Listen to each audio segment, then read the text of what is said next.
Hello, and welcome back to Supercar. If you're watching this, chances are you're considering the brand new 2025 Dacia Duster. It's got a fresh, rugged look, a tempting price tag, and now, hybrid power. It promises to be the ultimate budget SUV, but what if I told you that beneath the clever marketing and the attractive price, there are 10 surprising problems that current owners are quietly dealing with?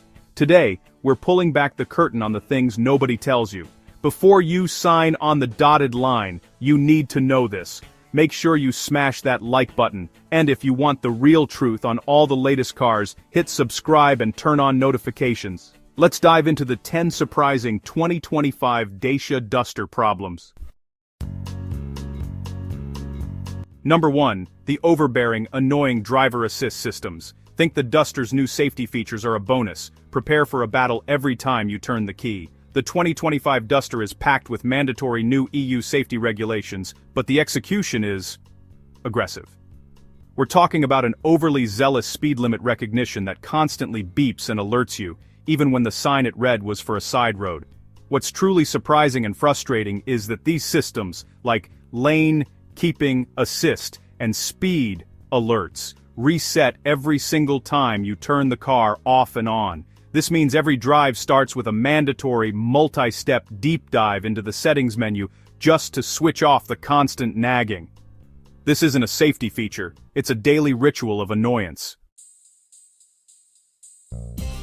Number 2. The hybrid's high-revving, clunky gear changes. You bought the hybrid for smooth, efficient driving, right? Wait until you hit a hill. The Duster's full hybrid model uses a sophisticated clutchless automatic gearbox, but it can be surprisingly unrefined. Specifically, owners are reporting that when the car runs out of battery on a slight incline or during strong acceleration, the small petrol engine fires up, and the gearbox logic can hold a low gear for far too long. The result is an irritating, high-pitched engine drone and a jarring change in character, completely shattering the illusion of a smooth hybrid drive. It's a noticeable lack of polish in a system that should be seamless. Number 3. Interior rattles and mysterious squeaks. The price tag is low, but the noise level inside is surprisingly high. While the Duster's interior design is rugged and modern, the build quality can be inconsistent. After just a few thousand kilometers, owners are noticing a surprising number of rattles and squeaks emanating from the dashboard, the door cards, and the boot area.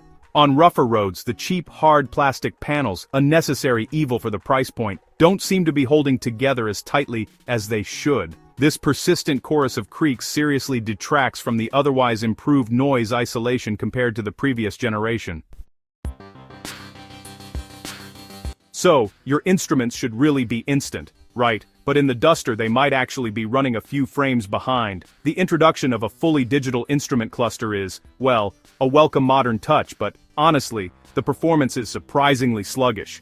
Owners have pointed out a pretty distinct lag and a slow refresh rate on the screen. Sometimes it can take a moment to wake up, and when you're driving, the animation for the speed or the navigation can feel delayed or even a bit stuttery. Now, this isn't exactly a critical failure, but it's definitely a constant low-level irritation that just screams budget component every time you glance at your speed. That rugged exterior look is awesome, but its durability might not be quite what you expect. Dacia has made some real strides in build quality, but one surprising old problem still persists: thin paintwork. And while this isn't unique to the Duster, owners are saying the paint is especially prone to chips and scuffs, especially in those vulnerable spots like the wheel arches and the sills. Given the Duster is marketed as an adventure vehicle, this lack of tough paint resilience, combined with Dacia's well-known reputation for rust issues, means you might want to seriously consider aftermarket rust-proofing and paint protection right after you buy. Long journey comfort is a big deal, and honestly, this is where the Duster really shows its budget roots. While the front seats look okay at first glance, the long-distance comfort is, well, surprisingly lacking. Quite a few drivers complain about the lack of crucial support, especially for the lower back and thighs. And for taller folks, the driving position can feel a bit compromised, and if you go for the manual gearbox version, it further restricts space for your left foot.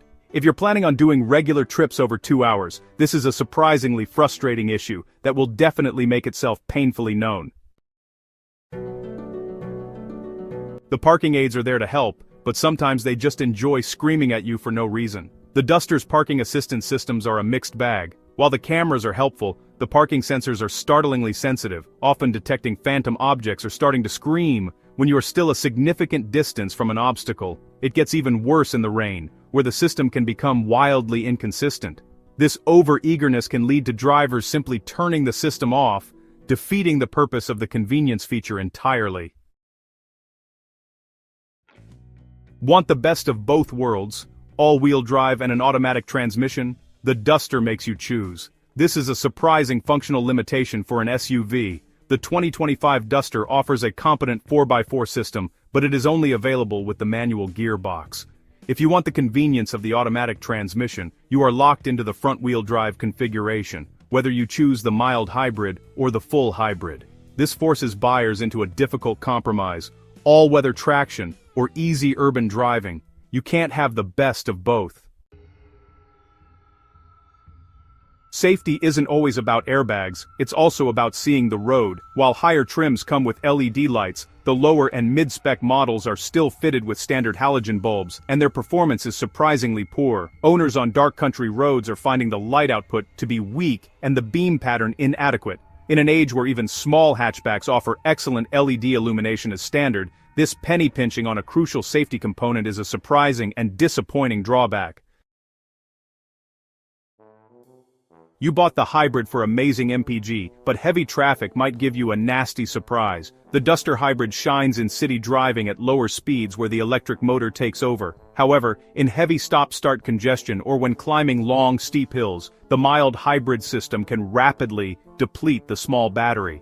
Once the battery is drained, the small petrol engine has to work extra hard, resulting in a surprisingly poor fuel economy that is often lower than the mild hybrid petrol-only models in the same demanding conditions. The numbers you see on the brochure might not match your real-world experience. So, there you have it. The 10 surprising Dacia Duster 2025 problems nobody tells you. The Duster is still an incredible value proposition, but it's important to understand the compromises that come with that low price. From the overzealous electronic nannies to the hybrid's high-revving moments, these are the hidden issues that can affect your daily ownership experience. Did we miss anything? Are you a 2025 Duster owner, and have you experienced a problem that surprised you? Let us know in the comments below. Don't forget to like this video and subscribe to Supercar for more honest, no-fluff car reviews. Thanks for watching, and we'll see you in the next video.